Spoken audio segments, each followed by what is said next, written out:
ओम शांति। आज बाबा ने कहा अनेक प्रकार के जो माया के तूफान आते हैं, वो तूफान आने का कारण है देह का अभिमान। जब हमारी आत्माभिमानी स्थिति बन जाती है तो तूफानों का प्रभाव हमारे ऊपर नहीं पड़ता। बाबा ने कहा बच्चे, देह अभिमान के दरवाजे बंद कर दो तो तूफानों का आना बंद हो जाए। इसलिए जितना हो सके हमारा जो मूल पुरुषार्थ यही है, आत्म अभिमानी बनने की प्रैक्टिस करना। चलते फिरते हुए स्वयं को भी आत्मा समझो, दूसरे को भी आत्मिक दृष्टि से देखो। यही एक पुरुषार्थ, सारी क्वालिटीज आ जाए। बाबा ने कहा कि मुझे वो बच्चे बहुत प्यारे लगते हैं जिनकी बुद्धि में सदा सर्विस के ख्यालात चलते रहते हैं। जो सुख मुझे मिला है वो सुख बाबा का वर्षा मैं सबको दिलाऊं, यही उनके अंदर ख्यालात चलते रहते हैं। और ऐसे बच्चे बाबा को बहुत प्रिय लगते हैं। बाबा ने कहा कि मैं तुमको विश्व का मालिक बनाने के लिए खास परम धाम से आया हूं। तो तुम बच्चे विश्व का मालिक बनने का पुरुषार्थ करो। बाबा हम बच्चों को विश्व का मालिक बनाने के लिए पढ़ाई पढ़ाते हैं, पुरुषार्थ कराते हैं, रास्ता बताते हैं, हमारे ऊपर मेहनत करते हैं। हमको क्या करना है? सिर्फ करना है। इसलिए सदा बुद्धि में ये बात रहे कि मैं विश्व का मालिक बन रहा हूं, बाबा मुझे विश्व का मालिक बना रहे हैं। ये बात बुद्धि में सदा स्पष्ट रहे। कल क्या सुने थे?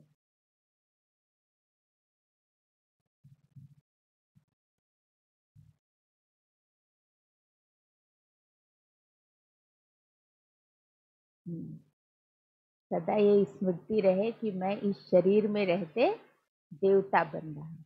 और दे दान तो छूटे ग्रहण। कौन सा दान देना है? बाबा ने कहा पवित्र बनने का।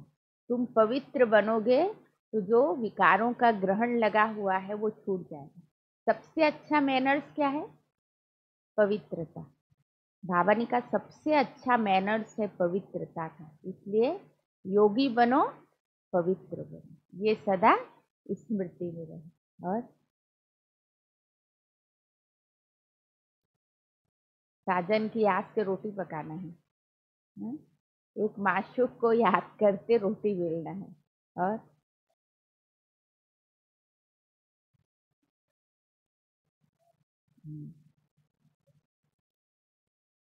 याद का झंडा लहराओ तो प्रत्यक्षता का झंडा लहर जाएगा। और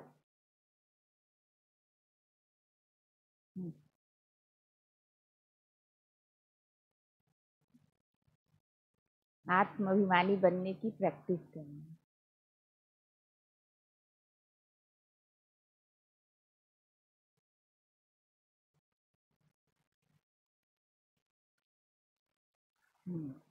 हम्म,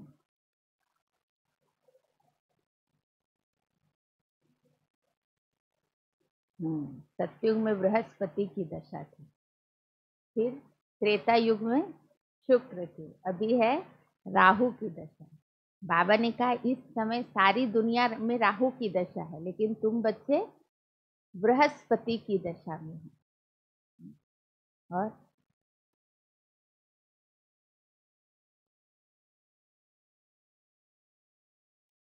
हाँ, हाँ, काम चिता से उतार कर ज्ञान चिता पर बिठाते। काम चिता से काले बनते हैं और ज्ञान चिता से गोरे बनते हैं। पवित्र बनने से ही पवित्र दुनिया के मालिक बनेंगे।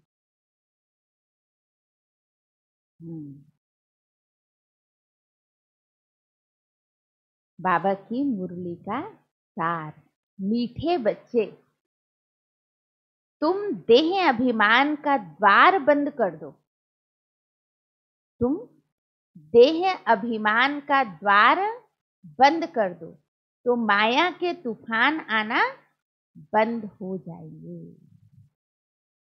तुम देह अभिमान के द्वार बंद कर दो तो माया के तूफान आना बंद हो जाएंगे। प्रश्न, जिन बच्चों की विशाल बुद्धि है उनकी निशानी सुनो। जिन बच्चों की विशाल बुद्धि है उनकी निशानी सुनो। उत्तर, पहला, उन्हें सारा दिन सर्विस के ही ख्यालात चलते रहेंगे। उन्हें सारा दिन सर्विस के ही ख्यालात चलते रहेंगे। दूसरा,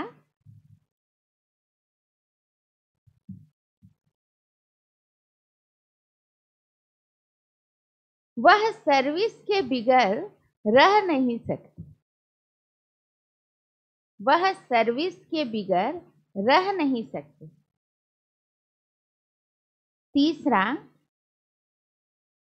उनकी बुद्धि में रहेगा, उनकी बुद्धि में रहेगा कि कैसे सारे विश्व में घेराव डाल, कैसे सारे विश्व में घेराव डाल सबको पतित से पावन बनाए।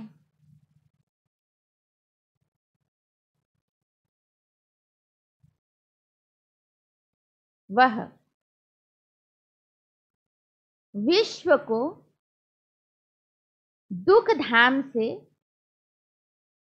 विश्व को दुख धाम से सुख धाम बनाने की सेवा करते रहेंगे। विश्व को दुख धाम से सुख धाम बनाने की सेवा करते रहेंगे। चौथा, वह बहुतों को आप समान बनाते रहेंगे। वह बहुतों को आप समान बनाते रहेंगे। ओम शांति। रूहानी बाप मीठे मीठे बच्चों को बैठ समझाते हैं। बच्चे, अपने को आत्मा समझ मुझ बाप को याद करो तो तुम्हारे सब दुख सदा के लिए मिट जाएंगे। अपने को आत्मा समझ सबको भाई भाई की दृष्टि से देखो। अपने को आत्मा समझ सबको भाई भाई की दृष्टि से देखो तो फिर देह की दृष्टि वृत्ति बदल जाएगी। सुना बाबा ने क्या कहा? ये प्रैक्टिस आज सारा दिन करनी है। क्या? अपने को आत्मा समझ सबको भाई भाई की दृष्टि से देखो। आज सारा दिन ये प्रैक्टिस करनी है। एक ही पुरुषार्थ आज सारा दिन, तो देह की दृष्टि बदल जाएगी। बाप भी अशरीरी है, तुम आत्मा भी अशरीरी हो। बाप आत्माओं को ही देखते हैं। बाप सब अकाल तख्त पर विराजमान आत्माएं हैं। तुम भी आत्मा भाई भाई की दृष्टि से देखो। इसमें बड़ी मेहनत है। देह के भान में आने से ही माया के तूफान आते हैं। यह देह अभिमान का द्वार बंद कर दो तो माया के तूफान आना बंद हो जाएंगे। यह देही अभिमानी बनने की शिक्षा सारे कल्प में इस पुरुषोत्तम संगम युग पर बाप ही तुम बच्चों को देते। मीठे मीठे सिखी लदे बच्चे तुम जानते हो अभी हम नर्क का किनारा छोड़ आगे जा रहे हैं। यह पुरुषोत्तम संगम युग बिल्कुल अलग है बीच का। बीच के दरिया में तुम्हारी बोट है। बीच के दरिया में तुम्हारी बोट है, माना समुद्र के बीच में अभी तुम्हारी बोट है। एक तरफ है स्वर्ग, दूसरे तरफ है नर्क। तुम बीच में हो और बीच में तुम्हारी बोट है। तुम ना सतयुगी हो ना कलयुगी हो। तुम हो पुरुषोत्तम संगम युगी सर्वोत्तम ब्राह्मण। संगम युग होता ही है ब्राह्मणों का। ब्राह्मण है चोटी। ये ब्राह्मणों का बहुत छोटा सा युग है। यह एक ही जन्म का युग होता है। एक जन्म का युग है। सतयुग है 8 जन्म का युग। त्रेता युग है 12 जन्म का युग। द्वापर युग है 21 जन्म का युग। कलयुग है 42 जन्म का युग। और संगम युग है 1 जन्म का युग। खुशी की बात, खुशी किस बात की है? संगम युग 1 जन्म का युग है। खुशी किस बात की है? भगवान हमको पढ़ाते हैं। ऐसे स्टूडेंट को कितनी खुशी होगी। होगे? दिख रहा है चेहरे से खुशी, मुस्कुरा रहे हैं सब तुम। गुरुचरण भाई, तेरे चेहरे से लग ही नहीं रहा है कि तेरे को भगवान मिला है? तुमको अब सारे चक्र का ज्ञान बुद्धि में है। हम सो ब्राह्मण हैं, फिर हम सो देवता बनेंगे। पहले अपने घर स्वीट होम में जाएंगे, फिर नई दुनिया में आएंगे। हम ब्राह्मण ही स्वदर्शन चक्रधारी हैं। हम ही यह बाजोली खेलते हैं। बाजोली क्या होता है? उलान बाटी। ऐसे उलान बाटी खेलते हैं ना, जहाँ सिर और पांव मिलता है। उलान बाटी खेलते तो क्या होता है? सिर और पांव मिलता है। तो अभी शूद्र माना शुद्ध, पांव माना शूद्र और सिर माना ब्राह्मण, दोनों मिल रहे हैं। तो ये बाजोली का खेल है। इस विराट रूप को भी तुम ब्राह्मण बच्चे ही जानते हो। बुद्धि में सारा दिन यह बातें सिमरण होनी चाहिए। मीठे बच्चे, तुम्हारा यह बहुत लवली परिवार है ना। हमारे परिवार के सदस्य देखो कितने महान हैं। तो तुम्हारा यह बहुत लवली परिवार है।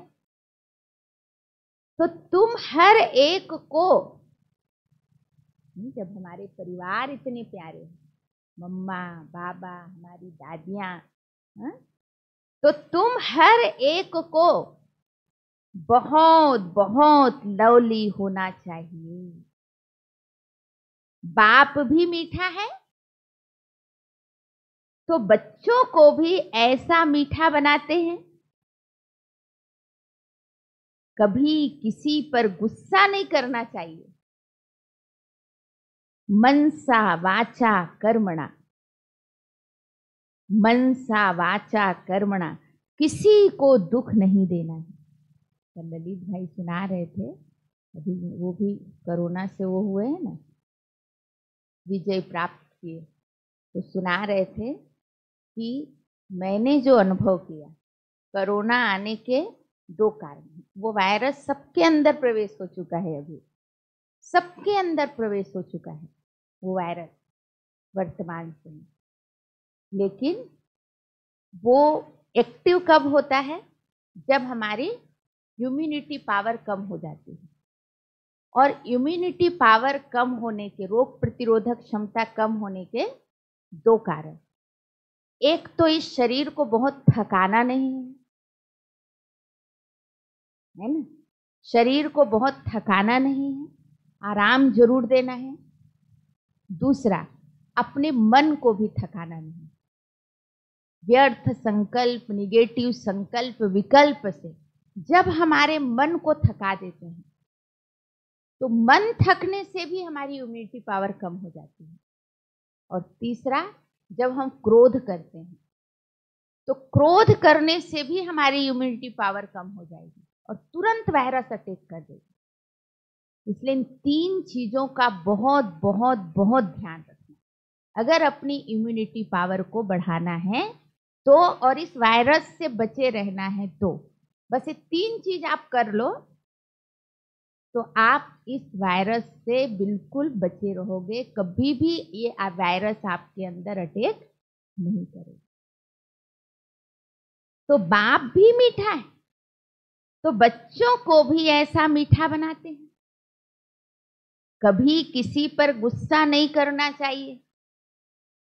मनसा वाचा कर्मणा, किसी को दुख नहीं देना है। बाप कभी किसी को दुख नहीं देते। जितना बाप को याद करेंगे उतना मीठा बनते जाएंगे। कैसे मीठा बनेंगे? जितना बाप को याद करेंगे उतना मीठा बनते जाएंगे। बस इस याद से ही बेड़ा पार है। यह है याद की यात्रा। याद करते करते वाया शांति धाम सुख धाम जाना है। याद करते करते वाया शांति धाम सुख धाम जाना है। बाप आए ही हैं। क्यों क्यों आए हैं बाबा? बच्चों को सदा सुखी बनाने, भूतों को भगाने की युक्ति बाप बतलाते हैं। है सबके अंदर भूत, सबके अंदर भूत प्रवेश कर गया है और भूतों को भगाने की युक्ति बाप बतलाते हैं। क्या वो सब मंत्र वंत्र पढ़ते हैं ना, तो एक ही मंत्र है भूत को भगाने का, भूतों को भगाने का। एक ही भूत नहीं है, बहुत सारे भूत हैं। काम का भूत, क्रोध का भूत, लोभ का भूत, ईर्ष्या का भूत, अलबेलापन का भूत, आलस्य का भूत, ये सब भूत है। मुंह का भूत। तो ये सब भूतों को भगाने के लिए बाबा एक ही युक्ति बतलाते हैं। मुझे याद करो तो ये भूत निकलते जाएंगे, एक एक करके निकलते जाएंगे। कोई भी भूत को साथ में नहीं ले जाओ। एक आ गए थे ना, तो कहा मेरे अंदर बहुत, मतलब मैं बहुत सारे लोग थे, बोले सब निकल गए, बस एक बचा है, ये मुझे नहीं छोड़ रही है, मुझे याद करती है बहुत। ये जो मोह वाला भूत है वो सबको पकड़ लेता है? बाकी सब तो भूत निकल जाता है, लेकिन मोह वाला भूत उसको निकालना। तो बाबा कहते सब भूत निकल जाए। इसकी एक ही युक्ति, क्या? एक मुझे याद करो। कोई भी भूत हो तो यहां ही मेरे पास छोड़ जाओ। क्या कह रहे हैं बाबा? कोई भी भूत हो, आज सब अपने अपने घरों में भी बाबा के कमरे में जाकर बाबा के पास ही सब भूत को छोड़ देना। ठीक है? कोई भी भूत हो तो यहां ही मेरे पास छोड़ जाओ। तुम कहते ही हो बाबा आकर हमारे भूतों को निकाल, पति से पावन बनाओ। तो बाप कितना गुलगुल बनाते हैं। बाप और दादा दोनों मिलकर, सुना, बाप और दादा दोनों मिलकर तुम बच्चों का श्रृंगार करते हो। मात पिता ही बच्चों का श्रृंगार करते हैं ना, रोज अमृत वेला श्रृंगारते हैं बाबा हम बच्चों को। वह है हद के बाप और यह है बेहद का बाप। तो बच्चों को बहुत प्यार से चलना और चलाना है। सब विकारों का दान देना चाहिए। आज बाबा ने ये नहीं कहा क्रोध का दान दे दो, लोभ का दान दे दो, मोह का दान दे दो। क्या कहा? सब विकारों का दान देना चाहिए। दे दान तो छूटे ग्रहण। विकारों का दान दो तो दुखों की, परेशानियों की जो ग्रहण लगा हुआ है वो सब छूट जाएगा। इसमें कोई बहाने आदि की बात नहीं। इन भूतों को दान देने के लिए एक तो रहने दो, थोड़ा सा क्रोध तो करना ही पड़ता है, थोड़ा बहुत तो मोह रखना ही पड़ेगा। लेकिन बाबा ने कहा इसमें कोई बहाने आदि की बात नहीं। प्यार से तुम किसी को भी वश कर सकते हो। प्यार से तुम किसी को भी वश कर सकते हो। प्यार से समझाने दो। प्यार बहुत मीठी चीज है। शेर को, हाथी को, जानवरों को भी मनुष्य प्यार से वश कर लेते हैं। सुना ना एक कहानी? सुनी थी एक कहानी? सुना दूं? वो कहानी है कि एक बार एक माता थी, तो उसका पति युद्ध में जाता था। वो युद्ध से आया और एकदम उदास रहने लगा, एकदम उदास। वो एक महात्मा के पास जाती है और कहती क्या हो गया पता नहीं, मेरा पति जब से युद्ध से आए हैं एकदम शांत रहते, किसी से बात नहीं करते हैं, बहुत गुस्सा करते हैं, कुछ बोलो तो कुछ जवाब ही नहीं देते हैं। क्या करूं मैं, मुझे कुछ समझ में नहीं आ रहा है। तो वो माता कहती है, मतलब वो महात्मा कहते हैं मैं इसको ठीक कर सकता हूँ। बोले आप कुछ भी करो लेकिन ठीक करो। कहते लेकिन काम बहुत कठिन है, एक काम आपको करना पड़ेगा उसके लिए। तो बोले वो क्या? बोले जंगल में एक शेर रहता है, उस शेर का मूंछ आपको लाना पड़ेगा। तो बोले मैं लाऊंगी। इतना कठिन काम को भी उसने अपने पति को ठीक करने के लिए स्वीकार कर लिया। अब वो पहले दिन तो गई, शेर देख के ही घबरा गई। फिर दूसरे दिन गई, उसको देखती रही। फिर तीसरे दिन गई, थोड़ा आगे बढ़ी। फिर चौथे दिन गई, थोड़ा और पास गई। पांचवें दिन उसके लिए मांस लेके गई। छठवें दिन और कुछ लेके गई उसके लिए। सातवें दिन और कुछ लेके गई। ऐसे धीरे धीरे रोज उसके लिए भोजन लेके जाने लगी।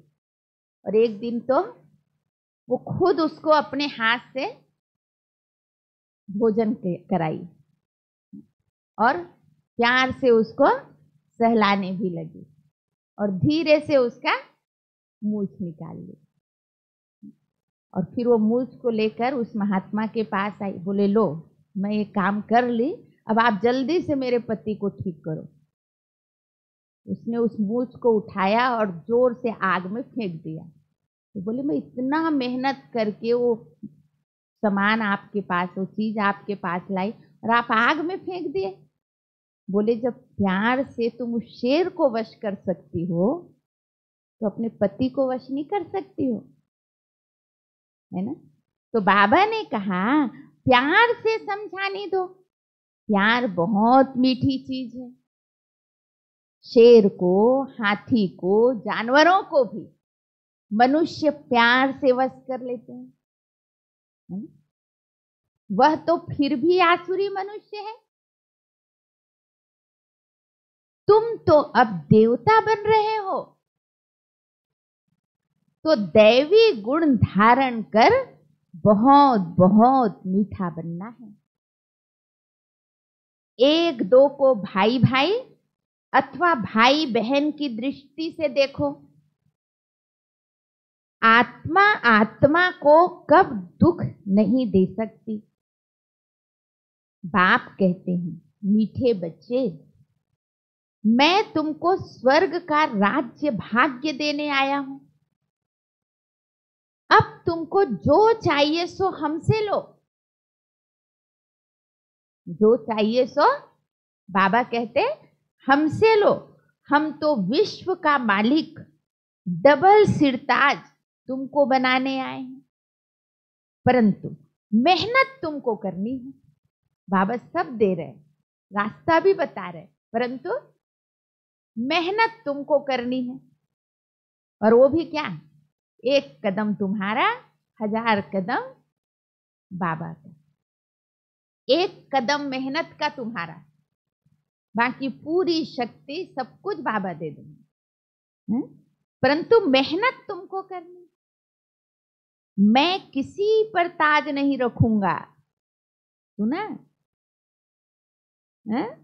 बिना मेहनत के मैं किसी पर ताज नहीं रखूंगा। तुमको अपने पुरुषार्थ से ही अपने को राज तिलक देना है। बाप पुरुषार्थ की युक्ति बताते हैं, ऐसे ऐसे विश्व का मालिक डबल सिरताज अपने को बना सकते हैं। पढ़ाई पर पूरा ध्यान दो, कभी भी पढ़ाई को न छोड़ो, कभी भी पढ़ाई को न छोड़ो। कोई भी कारण से रूठ कर पढ़ाई को छोड़ दिया तो बहुत बहुत घाटा पड़ जाएगा। घाटे और फायदा को देखते रहो, अपनी चेकिंग करते रहो, कहाँ घाटा हो रहा है और कहाँ फायदा हो रहा है। तुम ईश्वरी यूनिवर्सिटी के स्टूडेंट हो, ईश्वर बाप से पढ़ रहे हो,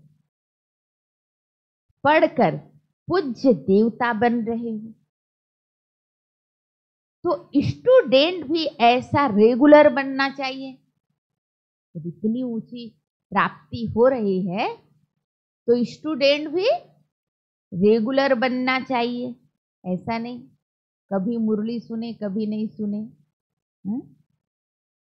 student life is the best. जितना पढ़ेंगे, पढ़ाएंगे और मैनर्स सुधारेंगे, उतना दी बेस्ट बनेंगे। जितना पढ़ेंगे, पढ़ाएंगे और मैनर्स सुधारेंगे, उतना दी बेस्ट बनेंगे। मीठे बच्चे, अब तुम्हारी रिटर्न जर्नी है, रिटर्न जर्नी है। जैसे सतयुग से त्रेता, द्वापर, कलयुग तक नीचे उतरते आए हो, वैसे अब तुमको आयरन एज से ऊपर गोल्डन एज तक जाना है। ऊपर गोल्डन एज तक जाना है।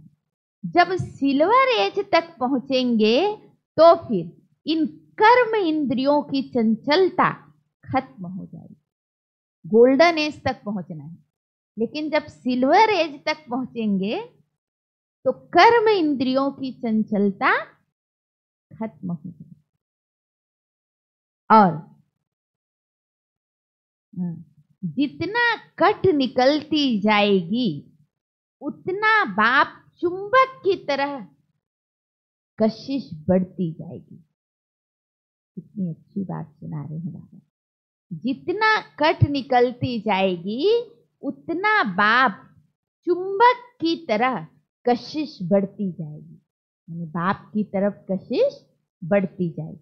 कशिश नहीं होती है तो जरूर कट लगी हुई। अगर बाबा के प्रति खींच नहीं होता, कल बाबा ने कहा ना तड़फ, तो अगर अभी तक तड़फ नहीं होती, खींच नहीं होती, इसका मतलब जरूर कट लगी हुई है। कट एकदम निकल प्योर सोना बन जाए, वह है अंतिम कर्मातीत अवस्था। कट एकदम निकल प्योर सोना बन जाए, वह है अंतिम कर्मातीत अवस्था। तुम्हें गृहस्थ व्यवहार में प्रवृत्ति में रहते भी कमल पुष्प समान बनना है। बाबा कहते हैं, मीठे बच्चे, घर गृहस्थ को भी संभालो, शरीर निर्वाह अर्थ कामकाज भी करो, साथ साथ यह पढ़ाई भी पढ़ते रहो। कोई काम के लिए मना किया बाबा ये मत करो, सब करो। घर गृहस्थ को भी संभालो, शरीर निर्वाह अर्थ कामकाज भी करो, साथ साथ ये पढ़ाई भी पढ़ते रहो। गायन भी है, खत कारड़े दिल यारड़े, काम काज करते एक माशुक बाप को याद करना है। तुम आधा कल्प के आशिक हो, आधा कल्प के आशिक हो। नौधा भक्ति में भी देखो, कृष्ण आदि को कितना प्रेम से याद करते हैं। वह है नौधा भक्ति, अटल भक्ति। वह है नौधा भक्ति, अटल भक्ति। नौधा भक्ति कृष्ण की अटल याद रहती है। सुनाते ना आशिक माशूक की एक कहानी। एक मतलब प्रेमिका थी, तो वो रोज एक नौकर के हाथ अपने प्रेमी के लिए दूध भेजती थी, अपने आशिक के लिए दूध भेजती थी। रोज भेजती तो पहाड़ी के ऊपर कहीं बैठा रहता था। रोज दूध भेजती थी लेकिन मैसेज कुछ नहीं आता था। रोज दूध दे के आ जाता था, मैसेज कुछ नहीं आता था। तो वो लिख कर उसमें भेजी कि आज तुम्हारे अंगूठे का खून का बूंद मुझे चाहिए। तो वो मैसेज लेके उसको ले जाके दिया। तो उसको पढ़ा और उसमें लिखा उसने कि खून देने वाला मासूक तो उधर बैठा है, मैं तो दूध पीने वाला मासूक हूँ। तो हम कौन मतलब आशिक हूँ। खून देने वाला आशिक तो उधर बैठा है, मैं दूध पीने वाला आशिक हूँ। तो हम कौन से आशिक हैं? चेक करना है। हम दूध पीने वाले आशिक हैं, कोई खून देने वाले आशिक हैं। खून देने वाला आशिक माना सब कुछ समर्पण कर देना, बलिहार जाना उस मासूक के पीछे, है ना। ऐसा नहीं बाबा से बस पालना ले रहे हैं लेकिन रिटर्न कुछ नहीं दे रहे हैं। ऐसा वाला आशिक नहीं बनना है। तो बाबा ने कहा नौधा भक्ति में भी देखो, कृष्ण आदि को कितना प्रेम से याद करते हैं। वो है नौधा भक्ति, अटल भक्ति। कृष्ण की अटल याद रहती है, परंतु उससे कोई को मुक्ति नहीं मिलती। यह फिर है निरंतर याद करने का ज्ञान। निरंतर याद करने का ज्ञान। बाबा कहते हैं मुझ पतित पावन बाप को याद करो तो तुम्हारे पाप नाश हो जाएंगे। मुझ पतित पावन बाप को याद करो तो तुम्हारे पाप नाश हो जाएंगे। परंतु परंतु परंतु माया भी पहलवान है, किसी को छोड़ती नहीं। माया किसी को छोड़ती नहीं। माया से बार बार हार खाने से तो कांध नीचे कर पश्चाताप करना चाहिए। बाप मीठे बच्चों को श्रेष्ठ मत देते ही हैं श्रेष्ठ बनने के लिए। बाबा देखते हैं इतनी मेहनत बच्चे करते नहीं, इतनी मेहनत बच्चे करते नहीं, इसलिए बाप को तरस पड़ता है। टीचर को तो तरस पड़ेगा ना, अगर स्टूडेंट मेहनत नहीं करेंगे तो क्यों नहीं पढ़ता है? क्या होगा? इसका तरस पड़ेगा ना। अगर यह अभ्यास अभी नहीं करेंगे, बाबा देखो क्या कह रहे हैं, अगर यह अभ्यास अभी नहीं करेंगे तो फिर सजाएं बहुत खानी पड़ेगी। और केवल इतना तक नहीं, कल्प कल्प पाई पैसे का पद पाते रहेंगे। मूल बात, मूल बात, मीठे बच्चों को बाप समझाते हैं, देही अभिमानी बनो। मूल बात, मीठे बच्चों को बाप समझाते हैं, देही अभिमानी बनो। देह सहित देह के सभी संबंधों को भूल मां में कम याद करो। पावन भी जरूर बनना है। कुमारी जब पवित्र है तो सब उनको माथा टेकते हैं। शादी करने से फिर पुजारी बन पड़ती है, सबके आगे माथा टेकती है, सबके आगे माथा झुकाना पड़ता है। कन्या पहले पियर घर में होती है तो इतने जास्ती संबंध याद नहीं आते, है ना, बस माँ बाप से संबंध होता है। शादी के बाद देह के संबंध भी बढ़ते जाते, केवल एक पति से संबंध नहीं होता है, इतना पूरा झाड़ बन जाता है संबंधों का, जाल बन जाता है, झाड़ भी नहीं जाल, फंस ही जाते हैं। तो बाबा कहते हैं शादी के बाद देह के संबंध भी बढ़ते जाते, फिर पति बच्चों में मोह बढ़ता जाता, सासू ससुर आदि सब याद आते रहेंगे। पहले तो सिर्फ माँ बाप में ही मोह होता है, यहां तो फिर उन सब संबंधों को भुलाना पड़ता है, क्योंकि यह एक ही तुम्हारा सच्चा सच्चा माता पिता है ना, यह है ईश्वरीय संबंध। गाते भी हैं, त्वमेव माताश्च पिता त्वमेव।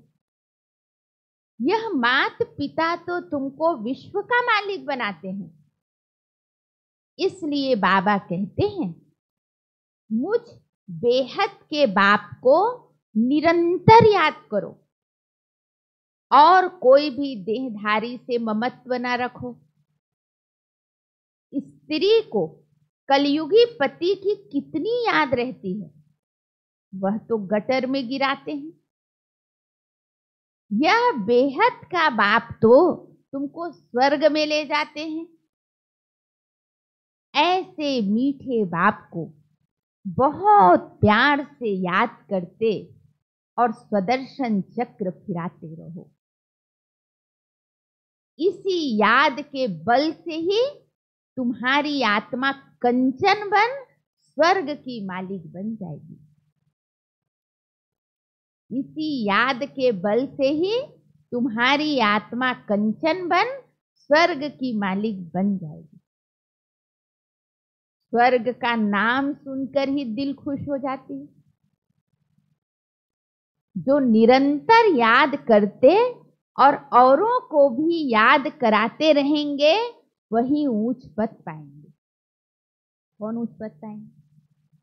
जो निरंतर याद करते और औरों को भी कराते रहेंगे वही ऊंच पद पाएंगे। यह पुरुषार्थ करते करते अंत में तुम्हारी वह अवस्था जम जाएगी। यह तो दुनिया भी पुरानी है, देह भी पुरानी है। देह सहित देह के सब संबंध भी पुराने हैं। उन सब से बुद्धि योग हटाए एक बाप संग जोड़ना है। जो अंत काल भी उस एक बाप की ही याद रहे, और कोई का संबंध याद होगा, फिर अंत में भी वह याद आ जाएगा और पद भ्रष्ट हो जाएगा। अंत काल जो बेहद बाप की याद में रहेंगे, तो बाबा स्पष्ट सुना रहे, अंत काल जो बेहद बाप की याद में रहेंगे वही नर से नारायण बनेंगे। बाप की याद है तो फिर शिवालय दूर नहीं, बाप की याद है तो फिर शिवालय दूर नहीं। मीठे मीठे सिखी लदे बच्चे बेहद के बाप पास आते ही हैं रिफ्रेश होने के लिए, क्योंकि बच्चे जानते हैं बेहद के बाप से बेहद विश्व की बादशाही मिलती है। ये कभी भूलना नहीं चाहिए। बेहद के बाप से बेहद विश्व की बादशाही मिलती है, ये कभी भूलना नहीं चाहिए। वह सदैव याद रहे तो भी बच्चों को अपार खुशी रहे। यह बैच है, बैच सबके पास। निर्मला कहाँ छुपा रही है? कहाँ है बैच? बैच कहाँ है? स्टूडेंट है ना, स्टूडेंट है ना, तो बैच क्यों नहीं लगाया? बाबा कहते ये बैच चलते फिरते घड़ी घड़ी देखते रहो, एकदम हृदय से लगा दो। लगाया ही नहीं तो हृदय से क्या लगाएंगे? एकदम हृदय से लगा दो इस बैच को। देखो वो भी नहीं लगाई।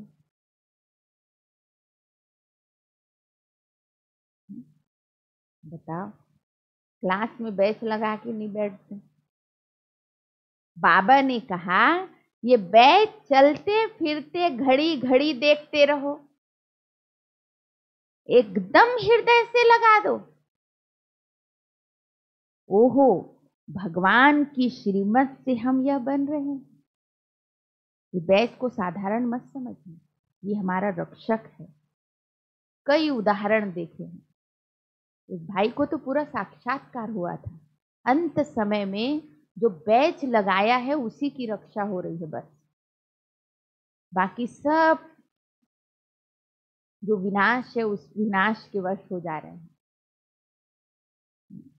एक बार तो मैं देखा है कि एक बार कर्फ्यू लगा था, वो हुआ था ना राम जन्मभूमि के समय, जब बहुत हंगामा हुआ था और उस समय कर्फ्यू लगी थी। मैं इंदौर में थी, तो एक भाई का भाई हॉस्पिटल में एडमिट था, उसको भोजन देने जा रहा था वो, और उसके पास चाकू भी था फल वल काटने के लिए। अब ऐसे समय पर कर्फ्यू के समय अगर ये मिल जाए और वो भी रास्ते में जाते, पुलिस तो तुरंत उसको पकड़ लेगी। लेकिन उसने देखा उसके हाथ में मुरली था और बैच था, पुलिस ने एकदम छोड़ दिया, उसको कुछ नहीं किया।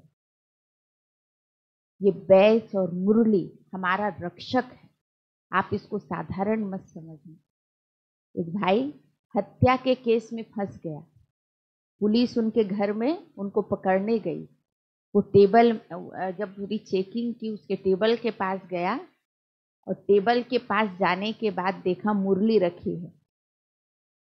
और मुरली का पहला पॉइंट ही उस पुलिस ने पढ़ा, बच्चे तुम्हें किसी भी प्रकार की हिंसा नहीं करनी है। वो पुलिस चुपचाप बिना कुछ बोले वहां से चल दिया, उसने उस भाई को नहीं पकड़ा। ये मुरली और बैच हमारा रक्षक है, इसलिए कभी भी इस मुरली और बैच को अपने साथ से कभी अलग नहीं करना। इसलिए बाबा कहते एकदम हृदय से लगा दो।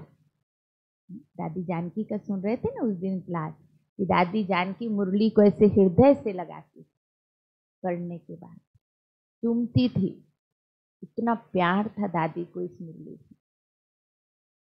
और हम कहीं भी छोड़ देते, कहीं भी कुछ कर देते।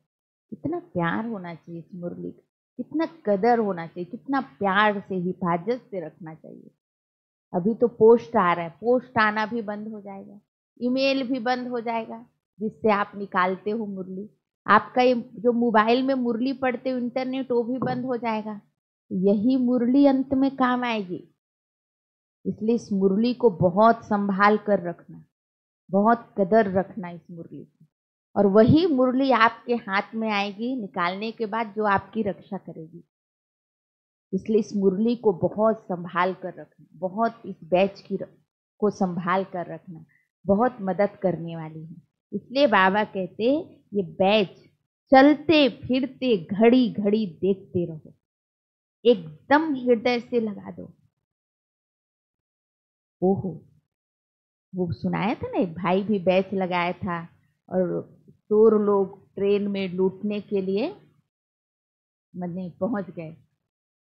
तो वो चोर को कहा कि जैसे वो बैच देखा तो कहा हम आपका कुछ नहीं लूटेंगे, बस ये बैच दे दो। आप कहा आप सब ले लो लेकिन मैं बैच नहीं दूंगा।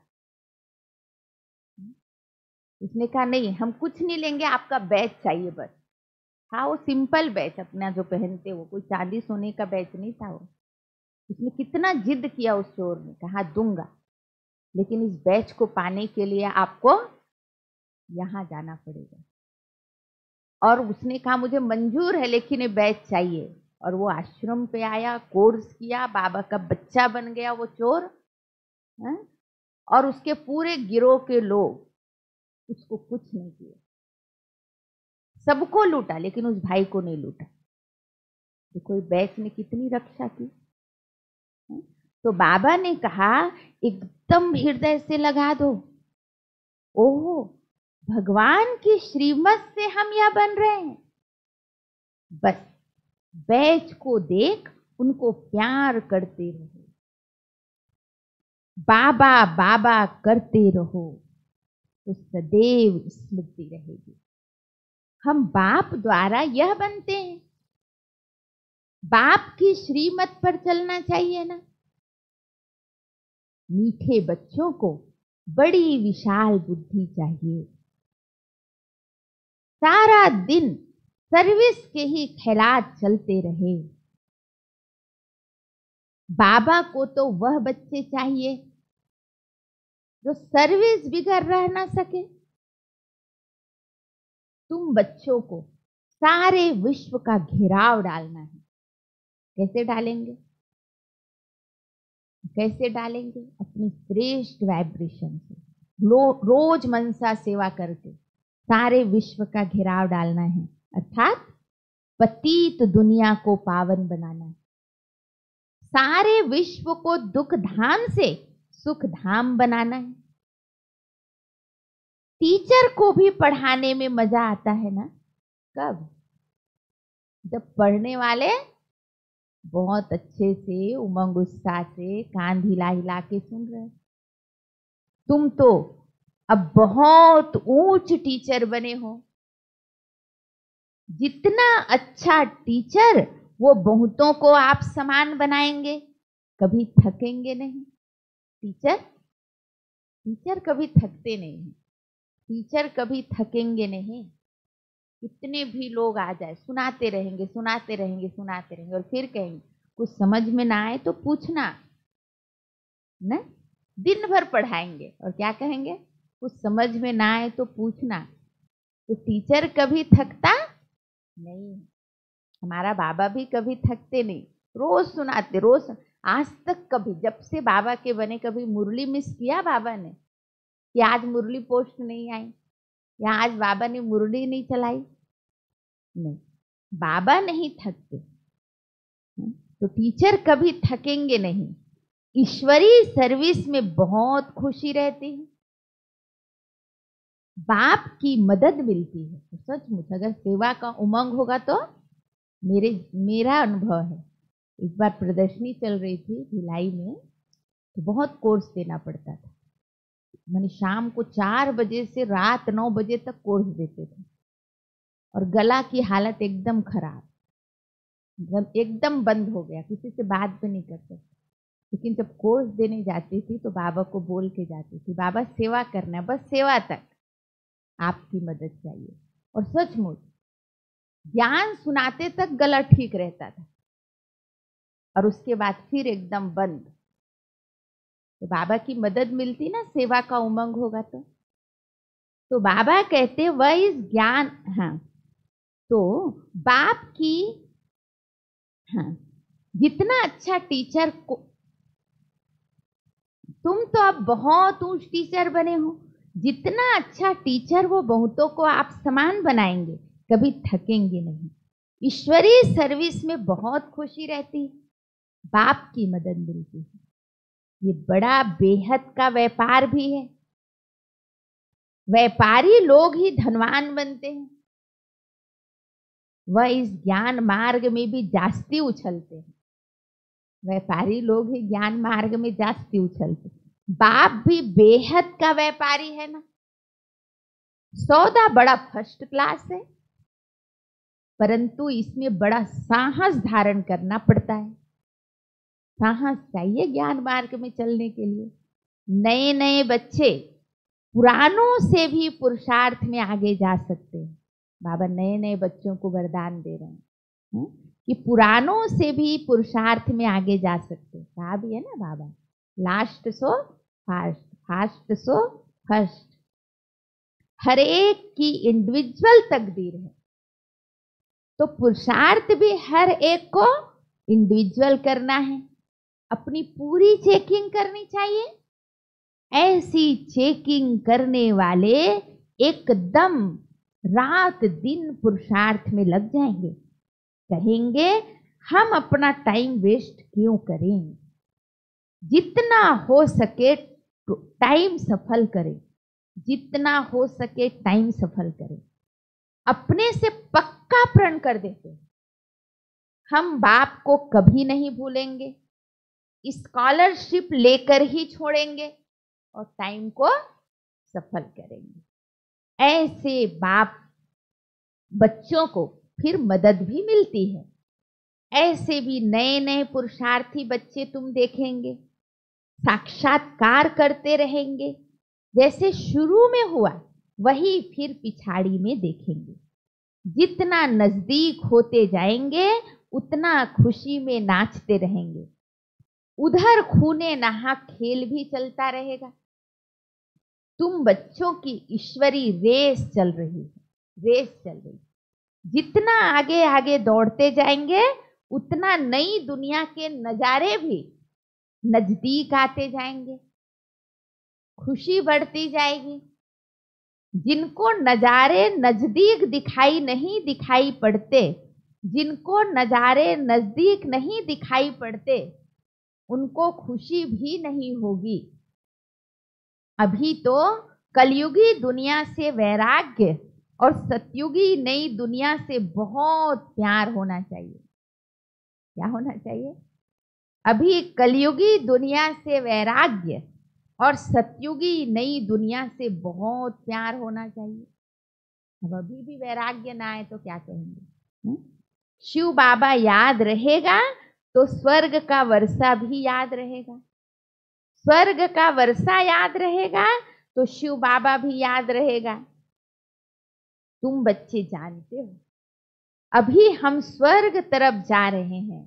पांव कहाँ है सबका? पांव नरक तरफ है, सिर स्वर्ग तरफ।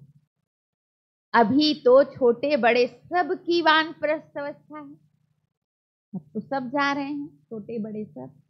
बाबा को सदैव ये नशा रहता है, ओहो हम जाकर ये बाल कृष्ण बनूंगा। ब्रह्मा बाबा को नशा, मैं जाकर बाल कृष्ण बनूंगा, जिसके लिए इन एडवांस सौगातें भी भेजते रहते हैं माताएं। बाबा इतने बुजुर्ग, उनके लिए खिलौना ले आते थे, कुछ छोटे छोटे चीज ले आते थे। हम कृष्ण के लिए ले जा रहे हैं। जिन्हों को पूरा निश्चय है वही गोपिकाएं सौगात भेजती है। उन्हें अतीन्द्रिय सुख की भासना आती है, हम ही अमर लोक में देवता बनेंगे। कल्प पहले भी हम ही बने थे, फिर हमने ही 84 पुनर्जन्म लिए हैं। ये बाजोली याद रहे तो भी अहो सौभाग्य। सदैव अथाह खुशी में रहो। कैसी खुशी में? सदैव अथाह खुशी में रहो।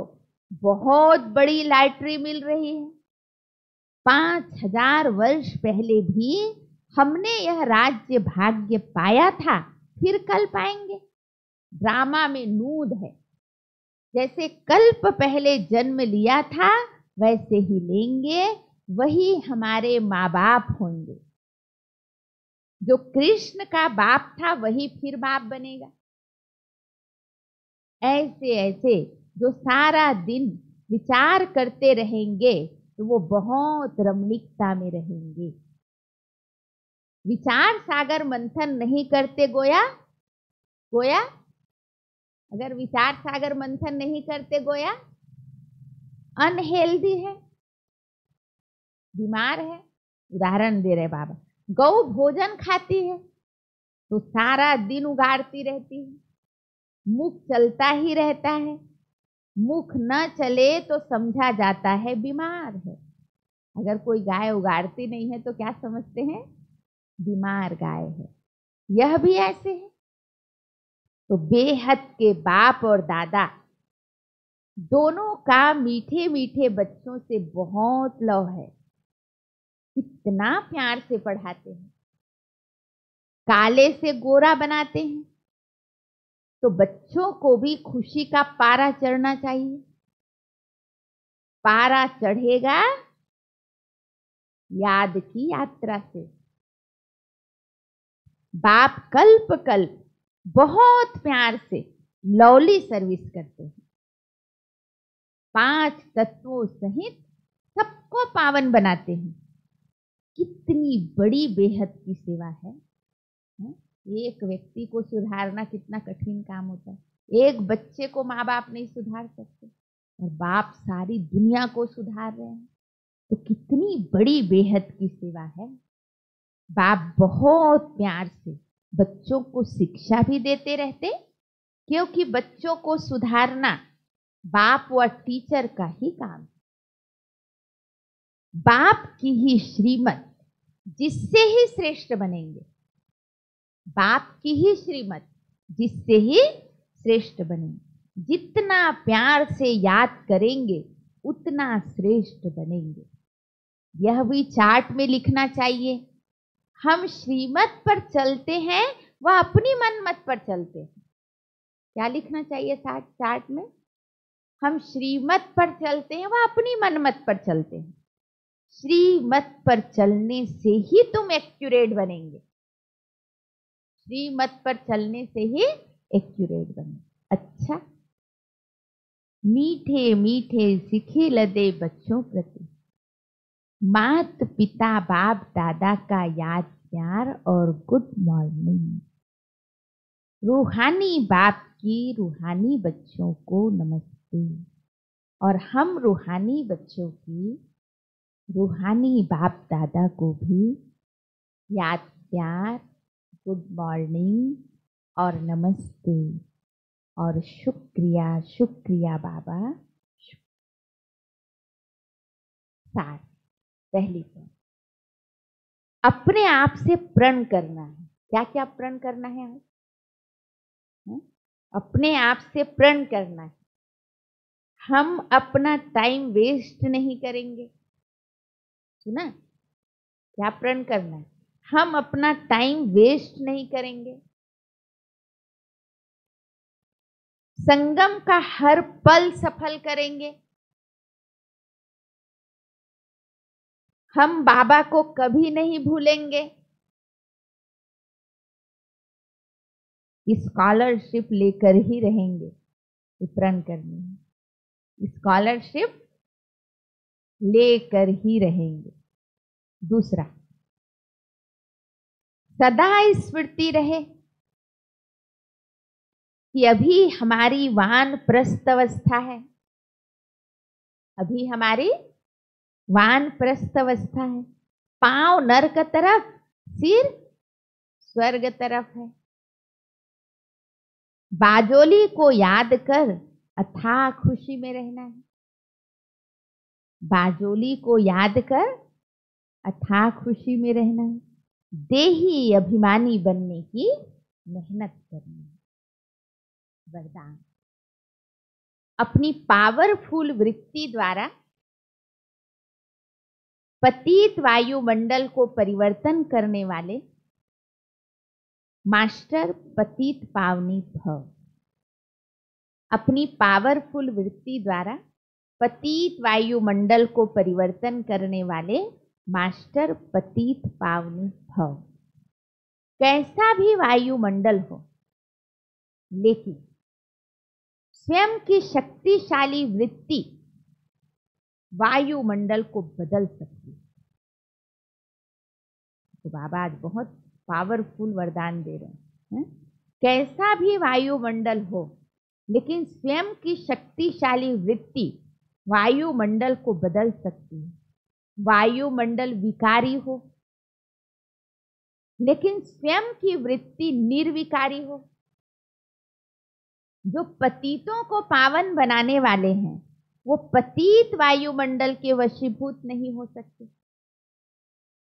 मास्टर पतित पावनी बन स्वयं की पावरफुल वृत्ति से अपवित्र व कमजोरी को, मास्टर पतित पावनी बन स्वयं की पावरफुल वृत्ति से अपवित्र व कमजोरी का वायुमंडल मिटाओ। उसका वर्णन कर वायुमंडल नहीं बनाओ। बार बार बार बार इसको हो गया करुणा, उसको हो गया करुणा। दिन भर वर्णन करेंगे तो क्या होगा? खुद भी कमजोर, दूसरे को भी कमजोर। इसलिए बिल्कुल वर्णन ही नहीं करो। तो उसका वर्णन कर वायुमंडल नहीं बनाओ। कमजोर व पतित वायुमंडल का वर्णन करना भी पाप है।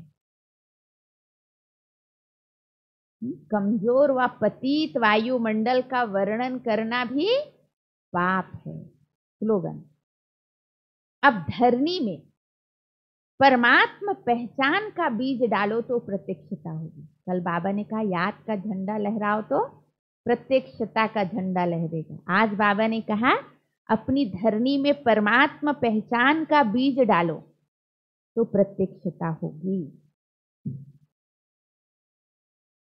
आज का होमवर्क, अशरीरी बनने के लिए 14 पॉइंट, 13 पॉइंट। अशरीरी बनने के लिए समेटने की शक्ति बहुत आवश्यक है। अपने देह अभिमान के संकल्प को, देह के दुनिया की परिस्थितियों के संकल्प को समेटना है। शरीर और शरीर के सर्व संपर्क की वस्तुओं को, अपनी आवश्यकताओं के साधनों की प्राप्ति के संकल्प को भी समेटना है। घर जाने के संकल्प के सिवाय अन्य किसी संकल्प का विस्तार ना हो। बस यही संकल्प हो कि अब अपने घर गया कि गया अनुभव करो कि मैं आत्मा इस आकाश तत्व से भी पार उड़ती हुई जा रही हूँ। इसके लिए अब से अकाल तख्त नशीन होने का अभ्यास बढ़ाओ। सारा दिन ये अभ्यास करना। आज का स्वमान, विषाद में डूबे हुए मनुष्य आत्माओं को, मनुष्य आत्माओं के दुखों को दूर कर सबके मन को हर्षाने वाली, खुशी का वरदान लुटाने वाली मैं आनंदमयी गायत्री देवी। वाह, सारा दिन खुद आनंद में रहना है और दूसरों को आनंद में लाना है। तो अभी हम 20 मिनट आनंद में कैसे रहेंगे उसका सुनेंगे भी और योग भी करेंगे। ओम शांति।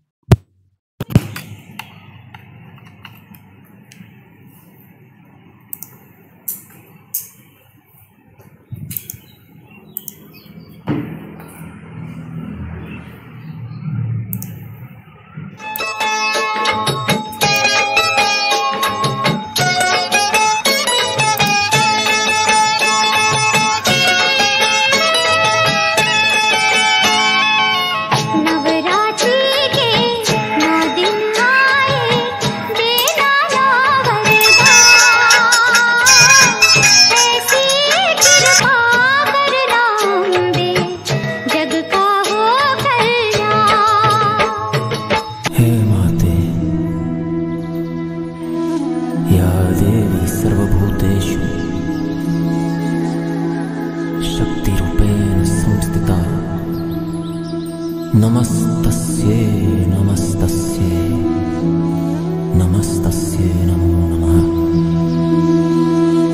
देवी सर्वभूतेषु मातृरूपेण संस्थिता। नमस्तस्यै नमस्तस्यै नमस्तस्यै नमो नमः। ओम शांति। नवरात्रि की सभी भाई बहनों को बहुत बहुत बधाई। आज नवरात्रि का 8वां दिन। आज का हमारा स्वमान है विषाद में डूबे हुए मनुष्य आत्माओं के दुखों को हर कर उनके मन को हर्षाने वाली, खुशियों का वरदान लुटाने वाली मैं आनंदमयी माँ गायत्री हूँ। आज सारे संसार में दुख अशांति का माहौल व्याप्त है। हर मनुष्य अशांत, दुखी और परेशान है। ऐसी आत्माओं को सुख शांति का वरदान देने के लिए बाबा ने हमें निमित्त बनाया है। गायत्री का अर्थ ही होता है प्राणों की रक्षा करने वाली। गायत्री का दूसरा नाम सावित्री भी है, जिसका अर्थ है अपने अंदर के प्रस्फुटित शक्तियों से उनके जीवन को आलोकित करना। बाबा ने हम सभी आत्माओं को दिव्य खजानों से, इन गुणों और शक्तियों के खजानों से भरपूर किया है। बाबा ने हम बच्चों को सर्व खजाने दिए हैं, जिन खजानों को स्वयं में जमा करके हम विश्व की आत्माओं को दे सकते हैं। जितना हमारे अंदर शुद्ध संकल्पों का खजाना जमा होगा, तो यही शुद्ध संकल्पों के खजानों के द्वारा हम किसी को भी शुभ कामना, शुभ भावना दे सकते हैं। बाबा ने कहा है कि बच्चे, तुम्हारे अंदर शुभ भावना, शुभ कामना का इतना स्टॉक हो कि संकल्प का स्विच ऑन करते ही किसी आत्मा का कल्याण हो जाए, उन आत्माओं को वरदान मिल जाए। लेकिन उन आत्माओं को सुख शांति से भरपूर वही कर सकता है जिनके पास खुशियों का खजाना होगा। जब हमारा खुद का जीवन खुशियों से भरपूर होगा। बाबा ने हम बच्चों को बहुत सारे ज्ञान के ऐसे पॉइंट्स दिए हैं। अपने महावाक्यों में बहुत सारी ऐसी बातें बताई है जिसका हम चिंतन करके अपने मन को खुशियों से भरपूर कर सकते हैं। जैसे पहली बात, जब हम अपने आदि अनादि संस्कार की स्मृति में रहते हैं तो आदि अनादि संस्कार हमारे अंदर इमर्ज होते जाते हैं, और जितना हम आदि अनादि संस्कार की स्मृति में रहेंगे, दुख की बातें हमको प्रभावित नहीं कर सकती। और जो अनादि संस्कार है, सुख, शांति, आनंद, प्रेम, पवित्रता, वो हमारा स्वरूप बनता जाएगा। और जितना वो हमारा स्वरूप बनता जाएगा, उतना हम अपने स्वरूप से दूसरों को वो खुशी, वो शांति दे सकते हैं। इसीलिए बाबा हमेशा कहते हैं, बच्चे स्वदर्शन चक्रधारी बनो, 5 स्वरूप का अभ्यास करो। क्योंकि जितना हम स्वदर्शन चक्रधारी बनेंगे, 5 स्वरूप का अभ्यास करेंगे, तो हमारे ये आदि अनादि संस्कार आत्मा में इमर्ज होते जाएंगे। दूसरी बात, सदा खुश रहने के लिए बाबा ने हमें बताया है कि बच्चे सदा अपने प्राप्तियों के नशे में रहो। संगम युग पर बाबा ने हम बच्चों को बहुत सारे खजाने दिए हैं, ईश्वरीय खजाने दिए हैं, हमारा भाग्य बनाए हैं। हमारे पास सबसे बड़ी बात तो हमें स्वयं भाग्य विधाता भगवान मिला, और वो हमारा श्रेष्ठ भाग्य कई जन्मों के लिए बना रहे हैं। शुद्ध संकल्पों का खजाना मिला, श्रेष्ठ ज्ञान मिला, आदि आदि अनेक ऐसे प्राप्तियों की स्मृति में रहेंगे तो दुनिया की जो अल्पकालीन विनाशी प्राप्तियां हैं उनके प्रति हम कभी भी आकर्षित नहीं हो सकते। और बाबा के महावाक्य है कि सदा हर्षित वही रह सकता है जो कहीं भी आकर्षित नहीं होता है। इसलिए हम सदा उन प्राप्तियों के नशे में रहें। तीसरी बात बाबा ने बताई है कि जो निश्चय बुद्धि आत्माएं हैं, निश्चिंत स्थिति होने के कारण सदा खुश रहते हैं। निश्चय बुद्धि अर्थात हमें 4 बातों में संपूर्ण निश्चय चाहिए, स्वयं पर, बाप पर, समय पर और ड्रामा पर। अगर ये 4 बातों में निश्चय है तो निश्चय बुद्धि आत्मा निश्चित विजयी होने के कारण सदा निश्चिंत रहती है। जैसे एक छोटा बच्चा माँ के गोद में सदा निश्चिंत रहता है। तो जब हम अपने को ईश्वरीय संतान समझते हैं तो परमात्मा पिता के सानिध्य में हम सदा निश्चिंत होते हैं और अपने आप को सदा खुशियों से संपन्न बनाकर रख सकते हैं। चौथी बात बाबा ने बताई है, बच्चे सदा साक्षी दृष्टा होकर रहो। इस दुनिया में हर एक आत्मा का अपना निश्चित पार्ट है और उस पार्ट के अनुसार ही हर आत्मा इस ड्रामा में अपना पार्ट बजा रही है। हर आत्मा का पार्ट फिक्स है। कल्प पहले मिसल वो अपना पार्ट बजा रही है और किसी के भी पार्ट को देखकर अगर हमारे मन में ये प्रश्न उठता है कि ये क्यों ऐसा करता है, ये ऐसा क्यों हो गया, ये क्या हो रहा है, तो बाबा ने कहा है कि प्रश्न चित्त वाला कभी भी प्रसन्न चित्त नहीं रह सकता। हमेशा गुलजार दादी जी भी ये बात सुनाते हैं कि दुख के आने के हमारे ये 5 दरवाजे हैं, क्यों, क्या, कैसे, कब और कहाँ। जब हम इस प्रश्नों से पार होते हैं तो हम सदा प्रसन्न होते हैं। तो इन ज्ञान का चिंतन करते हम सदा अपने को खुश रख सकते हैं। हम अपने जीवन की धारणा बना लें कि हमें सदा खुश रहना है और खुशी बांटना है। हमारी खुशी अमूल्य है और दुनिया की जो विनाशी चीज़ें हैं वो मूल्यहीन हैं। और इन विनाशी चीज़ों के पीछे हम अपनी खुशियों को खत्म न करें, रखना है। हम जब एक दूसरे के संबंध संपर्क में आए तो एक दूसरे की महिमा करें, एक दूसरे को प्रोत्साहित करें। जितना हम दूसरों को खुशी देंगे उतना हम खुद भी खुश रह सकेंगे। साथ साथ गायत्री का वाहन हंस दिखाया जाता है और हंस का मतलब होता है दिव्य बुद्धि। बाबा ने हमें दिव्य बुद्धि प्रदान किए हैं, जिस दिव्य बुद्धि के आधार पर हम तीनों लोकों की सैर करते हैं। हंस का दूसरा अर्थ होता है परख शक्ति।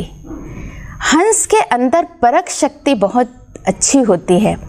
वो कंकड़ और पत्थर को परख कर अलग कर देता है। उसी प्रकार बाबा ने हम बच्चों को परख शक्ति दी है और बाबा ने एक अव्यक्त मुरली में ये भी बात कही है कि परख शक्ति नंबर 1 शक्ति है और यही अन्य सभी शक्तियों को अपने समीप लाता है। साथ साथ परख का मतलब होता है, बाबा ने कहा है सेल्फ रियलाइजेशन भी परख शक्ति है। सेल्फ रियलाइजेशन के आधार पर हम स्वयं को परखते हैं, मैं कौन हूँ। और जब ये स्वमान की स्मृति में रहते हैं कि मैं कौन हूँ तो हमारे अंदर के गुण इमर्ज होते जाते हैं। स्वमान की स्मृति से जैसी हमारी स्मृति होती है वैसे हमारे अंदर समर्थी आती जाती है और वैसी ही हमारी स्थिति बनती जाती है। साथ साथ हम परख शक्ति के आधार पर प्यारे शिव बाबा को भी परखते हैं कि अभी परमात्मा का कार्य चल रहा है और जितना हम बाबा जो है जैसा है उसको पहचानते हैं, उनके उतने ही करीब जाते हैं, उनके सानिध्य का अनुभव करते हैं और उनकी सर्व शक्तियों को हम स्वयं में समा सकते हैं। इसी परख शक्ति के आधार पर हम ब्राह्मण परिवार के भी करीब आते हैं और ब्राह्मणों की एक माला तैयार होती है। तो आइए हम सभी संसार में खुशियों की लहर फैलाएं। कोई भी विनाशी चीज हमारे खुशियों का आधार न बने। वस्तु, व्यक्ति, वैभव, इन सब चीजों को हम अपनी खुशी का आधार न बनाएं। परमात्मा प्राप्ति है, ईश्वरीय प्राप्ति है, सदा उनके नशे में रहें, सदा ज्ञान का चिंतन करें। भगवान हमें सदा खुश देखना चाहते हैं और हमें खुद बाबा की प्राप्तियों को याद करके सदा खुश रहना है, अपने को प्रसन्नता से भरपूर रखना है। हमारा खुशनुमा चेहरा ही परमात्मा प्रत्यक्षता का आधार है। गायत्री देवी के एक हाथ में वेद और दूसरे हाथ में कमंडल दिखाते हैं। तो बाबा द्वारा दिए हुए संपूर्ण ज्ञान को हम अपने बुद्धि रूपी कमंडल में धारण कर अपने आनंदमयी स्थिति में स्थित होकर विश्व की आत्माओं को सुख शांति का दान दें। तो चलें, अपनी मन बुद्धि को पूरी तरह समेट लें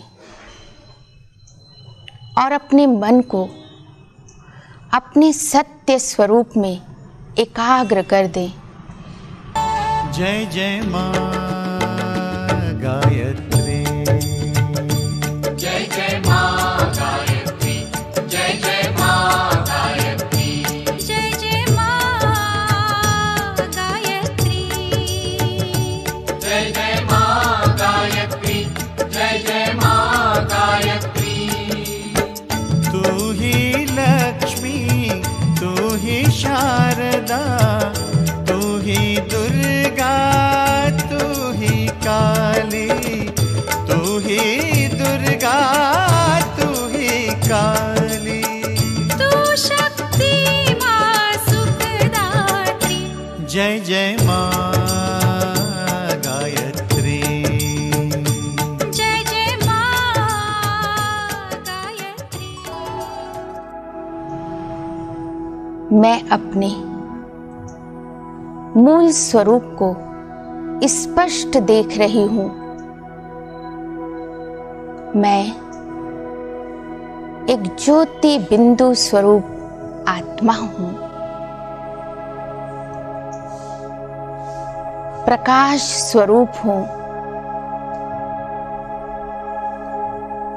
मुझसे दिव्य प्रकाश चारों ओर फैल रहा है।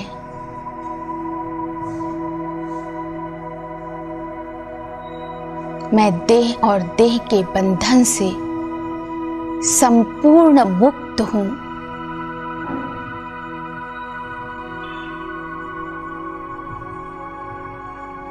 मैं उड़ता पंछी हूँ।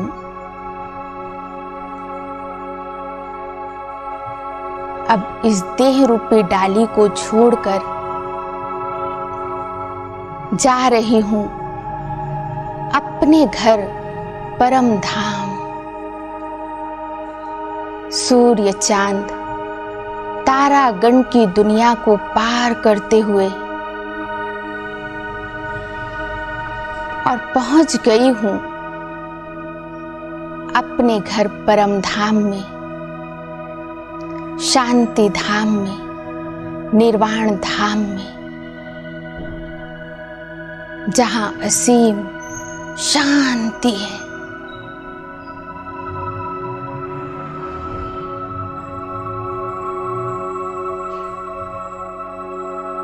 इस अखंड ज्योति के देश में चारों ओर अनंत लाल प्रकाश फैला हुआ है। यहां मैं अपने मूल स्वरूप में विराजमान हूं और अपने सम्मुख प्राणेश्वर बाबा को देख रही हूं। जो अपनी तेजस्वी किरणें चारों ओर बिखेर रहे हैं।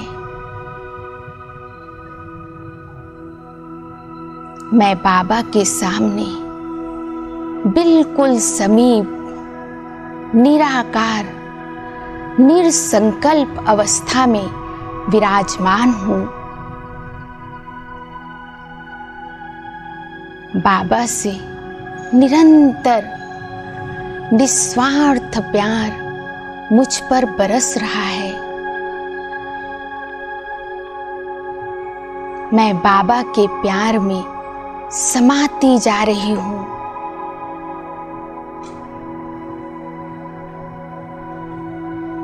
बाबा मुझे पावरफुल दृष्टि दे रहे हैं।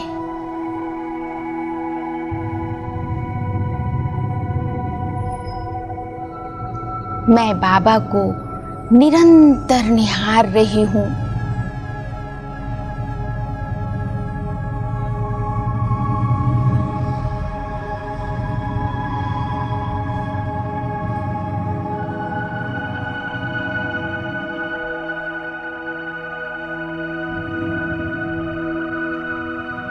बाबा से निकलती सर्व शक्तियों की किरणें निरंतर मुझ में समा रही है।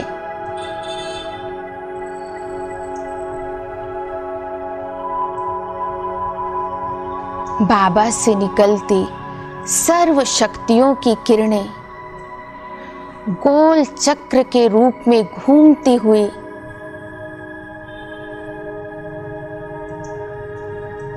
निरंतर अपना दायरा बढ़ा रही है। 7 रंगों की सतरंगी किरणें गोल गोल चक्र के रूप में घूमती हुई तीव्र गति से बढ़ती ही जा रही है। मैं आत्मा सर्व शक्तियों के किरणों के घूमते हुए चक्र के आगोश में स्वयं को समाता हुआ महसूस कर रही हूं। अब मैं इस ओरे के अंदर पूर्णतः प्रविष्ट हो चुकी हूं।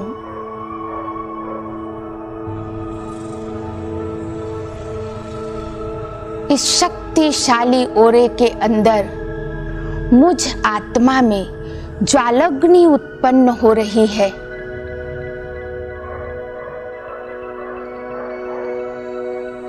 इस ज्वालाग्नि की तपन को मैं अंदर तक महसूस कर रही हूं। यह तपन मुझ आत्मा के अंदर तक पहुंचकर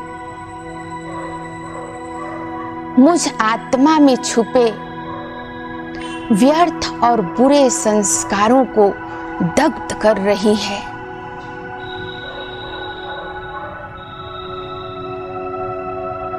मैं आत्मा अत्यंत हल्की, शुद्ध और शांत होती जा रही हूं। हल्की होती जा रही हूं। बाबा द्वारा निकलता किरणों का गोल चक्र मुझ आत्मा का शुद्धिकरण कर रहा है।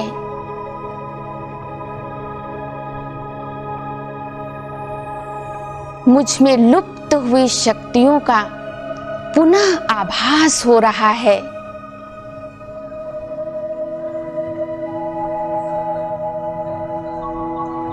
इन शक्तियों के शक्तिशाली प्रभाव से मैं बीज रूप अवस्था का अनुभव कर रही हूं।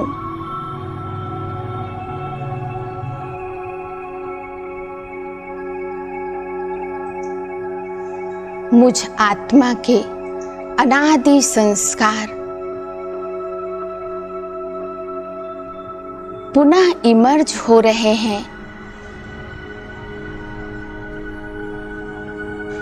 मैं अपने मूल 7 गुणों का स्पष्ट अनुभव कर रही हूं।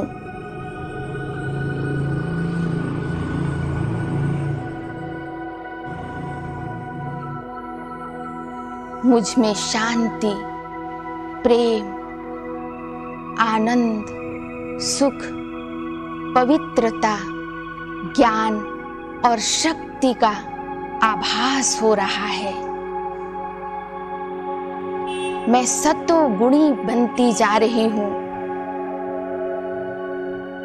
प्रेम के सागर बाबा से निस्वार्थ प्रेम की किरणें मुझ आत्मा में निरंतर बरस रही है। इस निस्वार्थ प्यार को पाकर मैं आत्मा परम आनंद का अनुभव कर रही हूं। अतीन्द्रिय सुख का अनुभव कर रही हूं।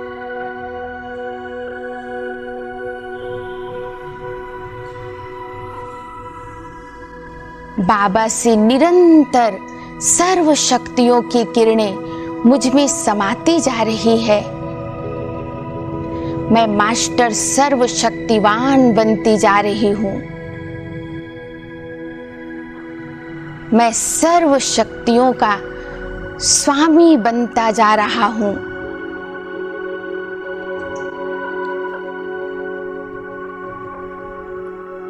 अब सर्व शक्तियां ऑर्डर प्रमाण सेवा में उपस्थित होने के लिए तत्पर है।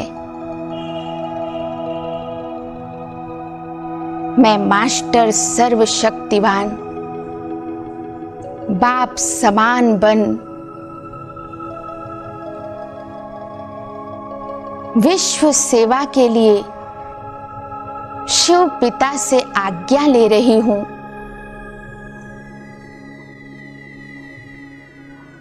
बाबा मुझे सहर्ष अनुमति दे रहे हैं।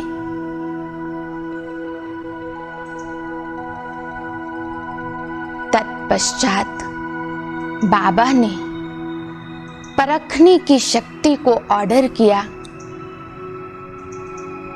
और परखने की शक्ति हंस रूप धारण कर मेरे सामने उपस्थित हो गई है।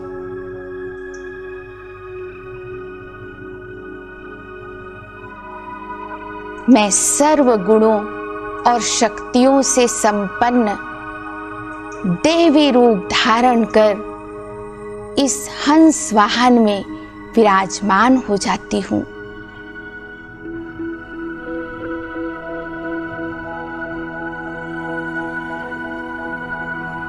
बाबा मुझे मुस्कुराते हुए छुट्टी दे रहे हैं और मैं शिव शक्ति हंस वाहनी मां गायत्री बन साकार मनुष्य लोक की ओर उतर रही हूं। अपनी दिव्य शक्ति और दिव्य गुणों को फैलाते हुए मैं नीचे साकार लोक में एक विशाल मंदिर में विराजित हो जाती हूं। मैं शिव शक्ति आनंदमयी मां गायत्री हूं।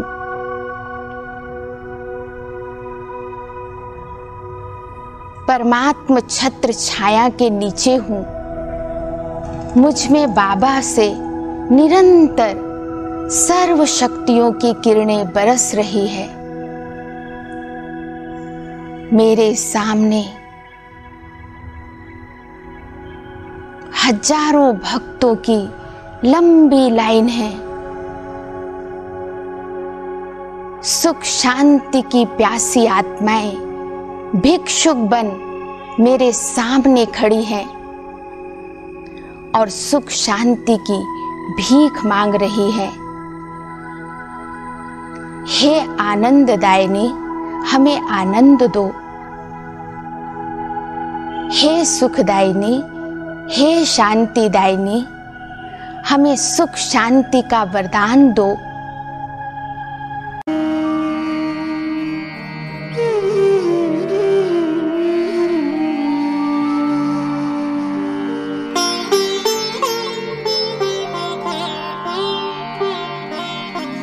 हे माँ, हे माँ, हे माँ।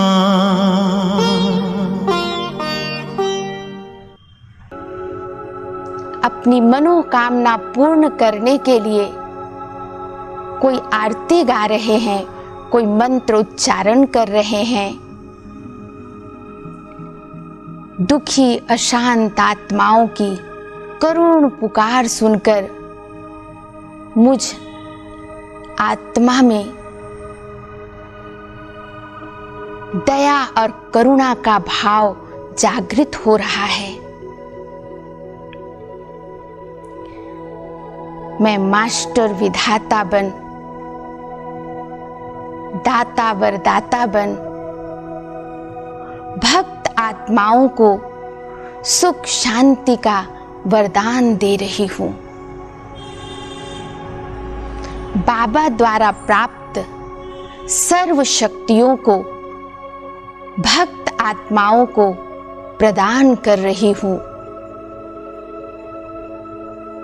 मेरे दोनों नयनों से सुख शांति, भ्रिकुटी से शक्ति और मेरे वरदानी हस्तों से पवित्रता की किरणें निकल निकल कर भक्त आत्माओं तक पहुंच रही है।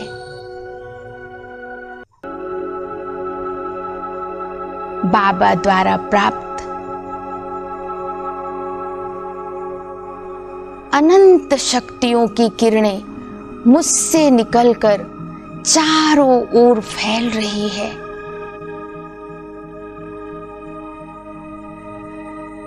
बाबा द्वारा प्राप्त निस्वार्थ प्रेम को मैं भक्त आत्माओं को दे रही हूं। भक्त आत्माएं इन किरणों को प्राप्त कर गहन शांति का अनुभव कर रहे हैं।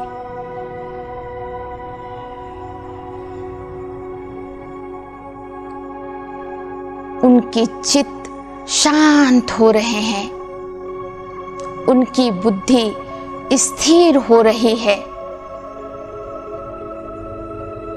उनके तनाव दूर हो रहे हैं।